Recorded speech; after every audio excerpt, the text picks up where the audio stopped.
అందరికీ ఈరోజు ఏంటంటే మా ఇంట్లో గ్రేప్స్ అయితే చాలా ఉండే. అవన్నీ ఏం చేయాలి, ఎవరు తినట్లేదు, మా అమ్మ అయితే అస్సలు తినడం లేదు. ఇలా కాదు అనేసి ఒక పట్టు అయితే పట్టేస్తున్నా. అది ఏంటంటే గ్రేప్స్తో నేనైతే నా ఎండు ద్రాక్ష ఎలా చేయాలనో నా స్టైల్లో నేనైతే చేసేస్తున్నా. అది ఎలా చేయాలనో చూసేయండి. అది బాగా వస్తే బాగా రాని, లేదంటే లేదు, అలానే ఊరికే అలా ట్రైల్ చేస్తున్నానంటే. ఇప్పుడు నా స్టైల్లో నేను నా ఓన్గా నేను ఎలా ఎండు ద్రాక్ష చేస్తున్నానో చూసేయండి. ముందుగా అయితే గ్రేప్స్ అయితే తీసుకోవాలి. మంచిగా వాటర్తో క్లీన్ చేసేసుకున్న తర్వాత ఆ వాటర్తో క్లీన్ చేసుకొని సైడ్ ఒక బౌల్లోకి అయితే తీసేసుకోవాలి. మాది ఒక బౌల్లోకి వాటర్ తీసుకొని మనం స్టవ్ మీద అయితే పెట్టేసుకోవాలి. మంచిగా వాటర్ మరిగిన తర్వాత ఈ గ్రేప్స్ ఎత్తి ఆ నీళ్ళల్లో అయితే వేసేయాలి.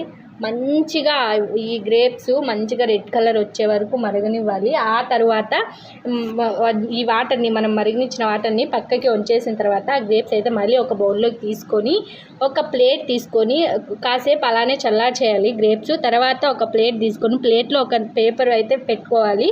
ఆ తర్వాత ఈ గ్రేప్స్ అన్ని మంచిగా వాటర్ దానికే ఫీలప్ అయ్యేలాగా పెట్టేసేయాలి. తర్వాత ఆ గ్రేప్స్ ఎత్తుకొని వెళ్ళి ఎండలో పెట్టాలి. అవి ఎలా వచ్చాయి, అసలు నేను అనుకున్నట్టు వచ్చాయా లేదా అనేది కావాలనుకుంటే కామెంట్ సెక్షన్లో కామెంట్ చేసేయండి. నేను నెక్స్ట్ వీడియోలో అయితే మీకు నేను చూపించేస్తాను. అంతవరకు ఈ వీడియో ఎలా ఉందో లైక్ కొట్టండి, కామెంట్ చేయండి.